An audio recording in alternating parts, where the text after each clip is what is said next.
Welcome to the Junior Golf Podcast, a podcast dedicated to helping parents and juniors navigate through the journey of junior golf. From fitness to mental coaching, we cover it all on this podcast. Here's your host, Ro Thompson.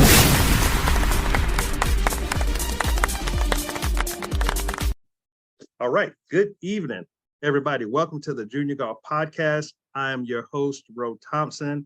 And man, we have a special guest on the podcast tonight, none other than the great Rowan Sullivan. Hey, what's up, Ro? How you doing? I'm doing well. I'm sitting here ready to talk some golf with you, some junior golf. Good, man. I could talk about golf all day. I don't know about you, but I can talk golf all day. Easy task. That's an easy task for me. That's right. That's right. Well, listen, man, before we get into a lot of the junior golf, and we know you're on your way to playing golf at a big power school, give us a little bit of background about yourself. Tell us a little bit about yourself. Okay, so like you said, I just graduated from Porter-Gaud High School in Charleston, South Carolina. I'm headed to play golf at Vanderbilt. I'm going to be a freshman there in the fall. I live in Charleston now, but I was not born here. I was born in Southwest Virginia, on the border of Tennessee in Bristol, a city called Bristol. Okay. My dad was the one who got me into golf. You know, he always tried his hardest when we lived on a golf course in Virginia, but you know, as soon as we moved to Charleston, I was like, you know what, Dad, I think I want to try golf.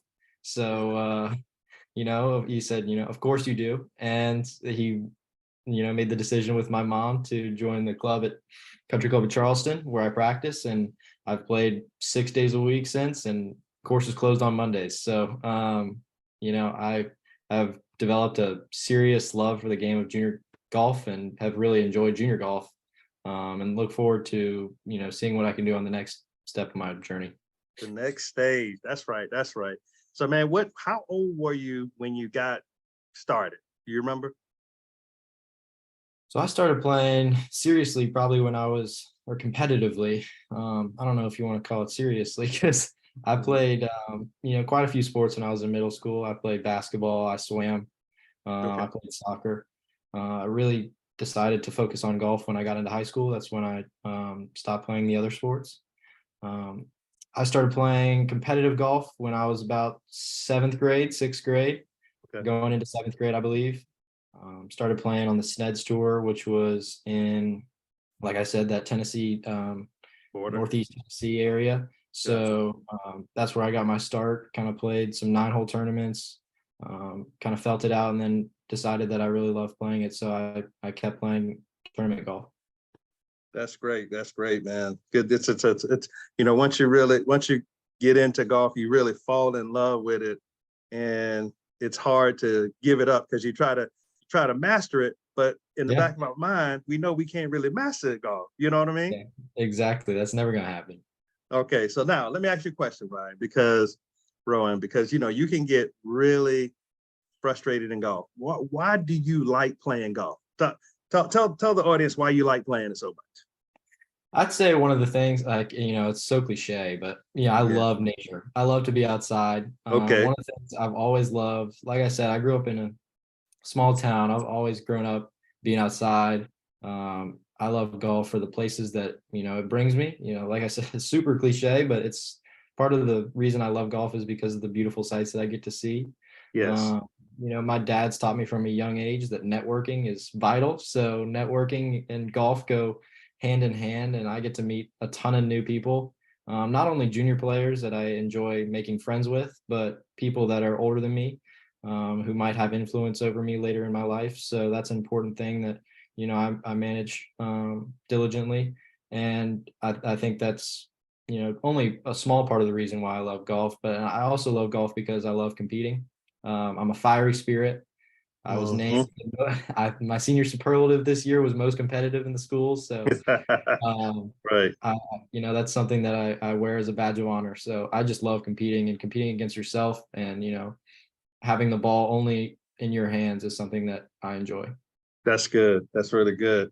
So, man, what have you been doing to really get your game fine-tuned? Because you've had some really good finishes, and I think you won a tournament not too long ago. What tournament was that one that you won a few months ago? So I won the inaugural Congaree Match Play Tournament, which is, I think, That's right. The State Junior Golf Association is moving to make the state match play. So Okay. it's a smaller field, 32 kids. You're seated, based off of ranking. I got into the field based off of ranking, and then I was just matched up with kids who were bracket wise, Right. ranking wise, and then you just play. We played 2 rounds the first day, 2 rounds the second day, and then the final match on the third day. And by the time I was through about 3.5 rounds, I think my shins, I was like, oh my God, I definitely have shin splints. And I looked over at my brother. I looked over at my brother Right. caddying for me that week, and he's like, yep, we both do. So Oh, right. it was a A tough lot of grind. walking, right? Yeah. Congaree's not an easy walk. So Right.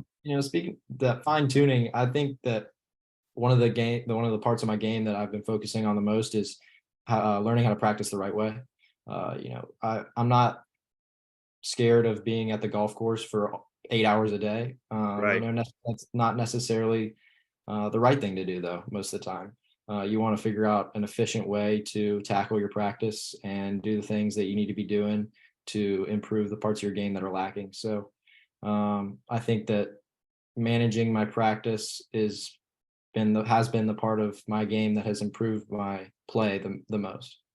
Gotcha. So take us through your practice routine, because you said something really key just now. You said you don't mind spending 8 hours on the course. And so in my mind, that's great, because you can really fine tune some things if you're spending more time than everybody else. So walk us through, a little bit of your practice routine. Yeah. So one of the things that COVID brought to me was a group of friends that I was lucky enough to be able to develop with. A couple kids that are older than me, Zach Adams, who's a rising sophomore at the University of South Carolina right now. He Right. plays on their team. Okay. He had a great freshman year, and he's only a year older than I am. So when I first was starting out of the country club, he was a great friend to make. Okay. And I said it's easy to spend 8 hours because the golf round takes 4 hours of your time. So I play quite a lot of golf. Okay. Playing for money or pride, it's something. Playing for something against your friends, Right. it really has it lights a fire under your keister. If I'm allowed to, I don't know if I'm allowed to use curse words on here, but No, you're fine. Yeah, you're fine. but yeah, I also I figured that I needed to keep it simple, because over the past 8 months I've found myself climbing out of a slump. Okay. In the winter of 2022 I wasn't playing my best, Okay. and I think that's just because I was thinking about it too much. So Whew. the part of Yeah.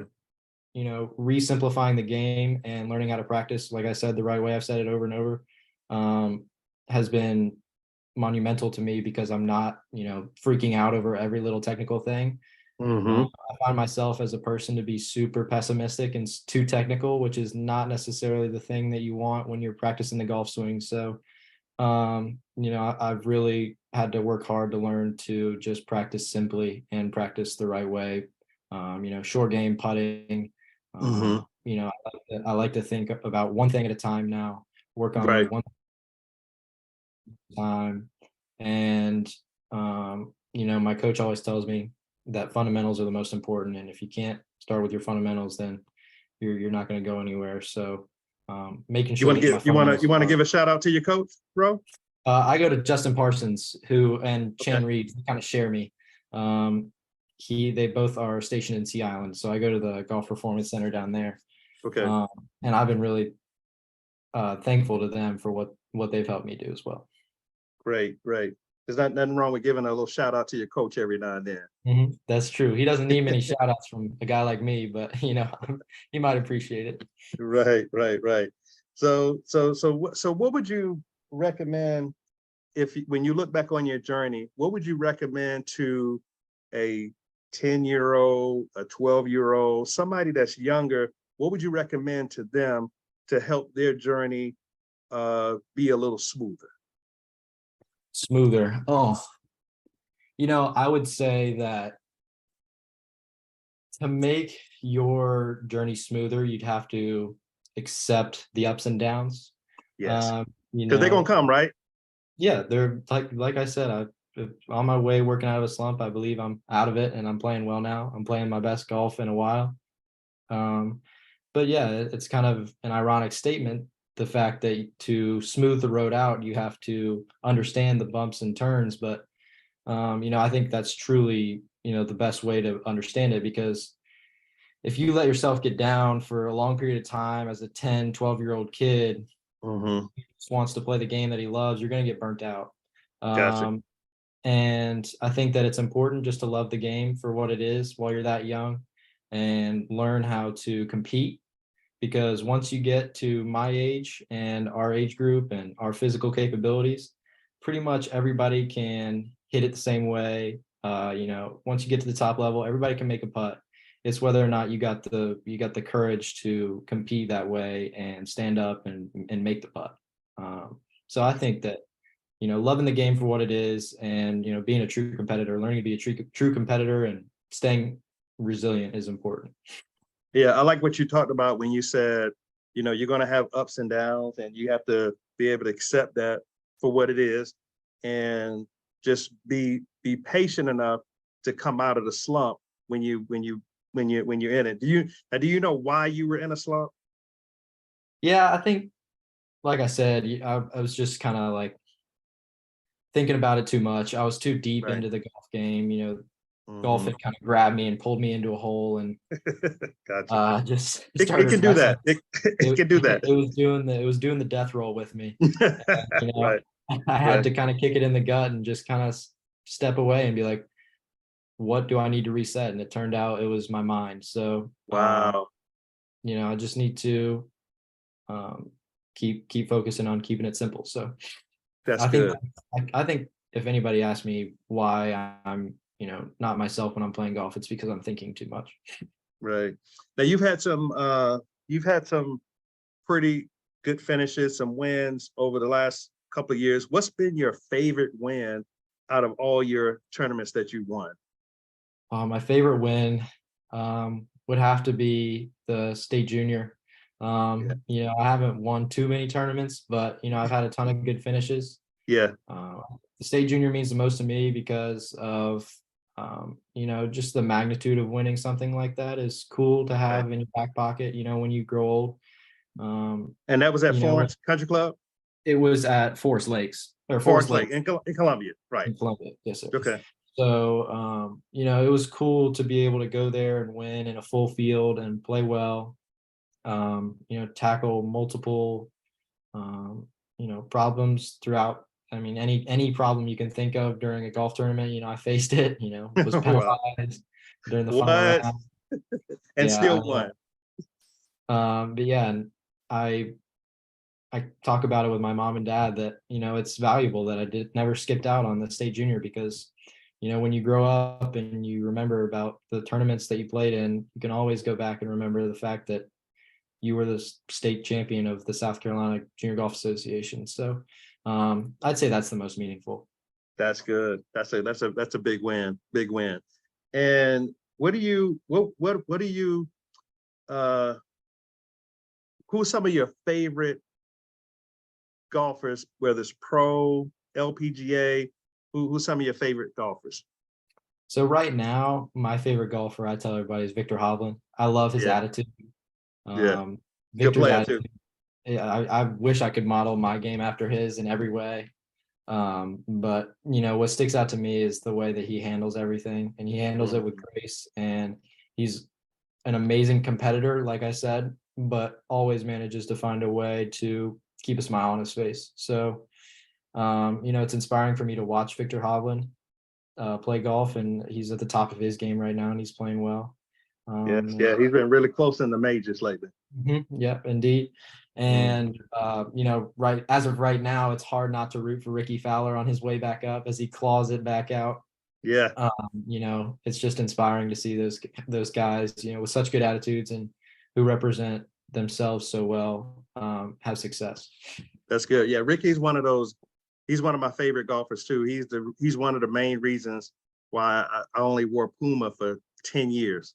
Yeah. Yeah. Still wearing it now. Yeah, exactly. So check it. So if you had to pick a dream foursome, who would that be with you? Pick three other players. You can only pick three other players. So, I'd have to go with Tiger Woods. My dream would start with Tiger Woods. Tiger. Okay. I like it. You can't put Tiger. You can't not put Tiger in there. Right. I want to go outside the sport. I want to go with like a bunch of, people that are, magnates in their field. But, oh gosh, it's a tough question. I'd want to play with people that, are fun to be around. I'd say that, it pops into my mind now that DJ Khaled has been playing a lot of golf. Yeah, we just saw him the other day. Oh, really? Yeah, we were at West Palm Beach. He came by the park, which is a new, it's a newly renovated course. They just opened back up in April, and he came out to see all the junior golfers in Florida. Yeah, that's pretty cool. Yeah, his excitement that he puts. Let's go golfing, right? Yeah, I feel like it would just be so fun to play around with him and just to witness the things he says and the things he does. So he would be number 3, and then I would last slot. I don't know. I would put an unnamed member of my family in there just to make it conjugal a little bit. Okay. My grandfather loves to play golf. So does my dad. Oh, he does? Okay. Either one of them. Either one of them can fill that slot. Okay. Yeah. That sounds good. Now, what are some of your favorite courses that you played or that you'd like to play one day? So I think my favorite course that I've played in the state would have to be Congaree. The experience was really cool.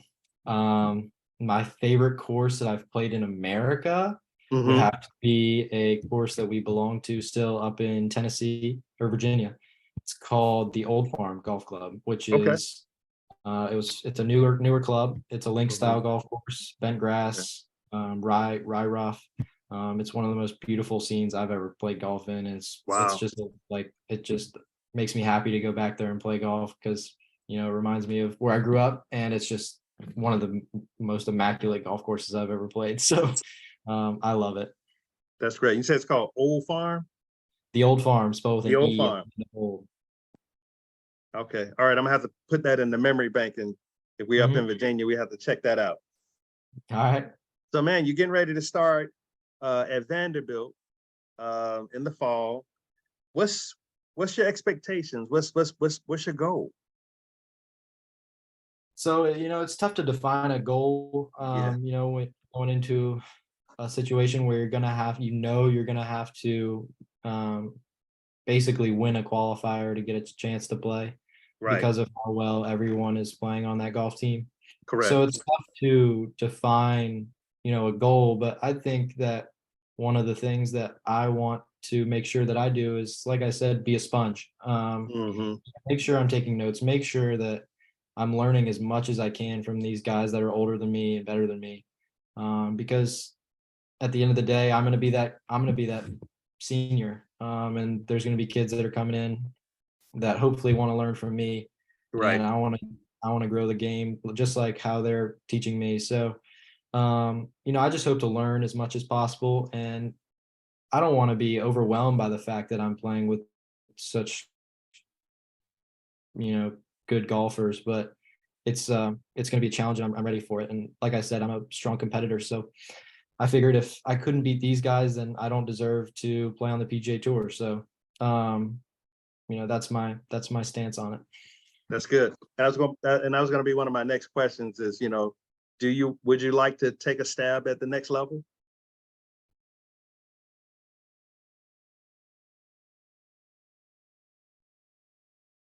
Sorry, I lost you there. What'd you say? Oh, would you like to take a shot at the next level? Yes, that's always been a dream of mine. That's good. I feel like every golfer who goes to play at the collegiate level, has maybe that inkling that they want to play PGA Tour golf. So, it's hard to look on TV and watch these guys all week and not want to play PGA Tour Right. golf. So, they travel the world and see beautiful places and, play for money, play golf for money, which is, a blessing. So, yeah, it's definitely that's at the top of the list at the end goal. Right. And those purses are pretty big now, right? Yeah, of course. Yeah. No matter where you play now. Exactly. 3.5 million. You win a tournament here, hey, that could set you up for a year. Yeah. I mean, Kevin Kisner said they don't pay bad for top 20 either. Oh yeah, that's true. Yeah. I think number 3 gets like 1.5 million, so it's ridiculous. It's really good right now. Really good. Mhm. So what's in the bag, Rowan? What you got? So I play all pin clubs. Okay. My woods are the G430. I play a G425 3 hybrid though. That's my favorite club in my bag, I think. Okay. I've had it for about 2.5 years and I can hit any shot with it. So I just love it. And it's always been kind to me. So why I got to give it love back. And then I play the I-59 irons from 4 to 9 iron. And then I play the glide wedges 46, 50, 55, 60. And then I have a Ping Answer 2, I believe. It's got a LA golf shaft in it. And it's pretty heavy because I can't putt with a light. I have to putt with a heavy putter. It cannot be light. Right. And what what kind of weights you have in the bottom of your putter? I don't. It's tungsten weight, so they put it in actually while they were making it. It's not like unscrewable and screwable. Okay, gotcha. Yeah. So that's great, man. That's great. So, what's the weirdest thing you have in your bag right now? Like a good luck charm, like a good luck coin, or I'm something. terrible. I can never keep down a ball marker, so I never have any of that stuff. I've never had a lucky ball marker or any of that. Okay. I'd say, gosh, the weirdest thing would be trash from years ago. I mean, some stuff gets buried down there. Yeah. I'm a fig bar eater, so there could be a fig bar from 2016 in the bottom of my bag that I would have no idea. But yeah, I don't keep much stuff in my golf bag. I just keep the essentials, and I don't stick to anything. So, I'll develop a superstition over the next couple of years that I have to have in my golf bag. But right now, I don't have anything too strange out of the norm. Gotcha. Now, so before we get ready to wrap up, Rowan, is there anybody you'd like to give a shout out to? Just take some time to really thank. As you've been on this journey, there's some people that you probably want to give a shout out to that you really appreciate the things that they've done for you. Who would you like to give a shout out to? Yeah, obviously your family comes to mind first, right? Your mother and your father, like you're a dad who has a son who, loves to play golf, and the sacrifices that a parent like you makes to provide the environment for their child to go pursue the game of junior golf are tremendous. And the amount of time that you have to put in, the amount of weekends that I've spent with my mother and father in a hotel room, missing, God knows what, they're missing things too. They're missing work. It's there. None of it would be possible without them. And, I have 2 siblings, my sister Lily and my brother Riley, who are always understanding of my situation. And they spend weekends by themselves because, either one parent my dad works in the West Coast, like I said, so he's gone and my mom's with me, and, they have to deal with a lot of my burdens that I put on them. So I'm super thankful for the way they've adapted to help me live the way that I live. Like I said, the extended family also plays a role, and my grandparents are really supportive. My grandfather comes to almost every one of my golf tournaments and watches. He comes to every one he can. He loves it. He's a fanatic. He does, and he lives golf just with me. So I'm grateful to have a family that supports me to the fullest and gives me every opportunity that I want. And it's a blessing to have parents like you and my parents that, are willing to take the time to, like I said, provide those opportunities for their children. So it's really cool. Well, great. But listen, I'm glad we had an opportunity to play with you. Well, I didn't, but John did. But even though he didn't do as well as we'd like, it was great, getting out there playing with you and seeing how well you conducted yourself. And I hope John was paying attention to how you handle adversity, because you're not going to always hit the perfect shot in golf. So hopefully he picked up some good, good traits from you. And man, we wish you well at Vanderbilt. I'm gonna be watching on Golf Stats now. I'm gonna tell you right now. So yeah. I'm gonna be looking for you. And so, man, how can our listeners follow you on social media? Well, I don't use Twitter or anything like that. I'm mainly just an Instagram guy. Perfect. Yeah, that's fine. My name. Give everybody a handle. My Instagram handle is just Rowan Sullivan, spelled out with a little underscore after Sullivan. So, okay. If anybody wanted to go follow me, it would be on Instagram, because that's where they get any content about me. But that's great. That's great. Hey, listen, it's all about followers. Yeah, I guess so. Yeah. You got NIL, you got followers. They like that kind of stuff. So y'all listen. If you're out there on Instagram, follow Rowan Sullivan. I'm telling you, he's got game. He's going to Vanderbilt, and he's gonna go do some great things. I appreciate your words, and I wish I could have talked to John today, but if he was there. But I want to wish him good luck, and I enjoyed playing with him. And it's good to play with the younger kids too. I feel so old, because I swear I can remember being in this exact position as John. A little concerned about what was going to happen with golf and what I was going to make with it. So if John or you ever needed any help or advice, or I know it's a really tough thing to navigate. So I wish John all the luck with the underrated tour. That sounds like a really special opportunity and something that Steph Curry has done really well. Yes.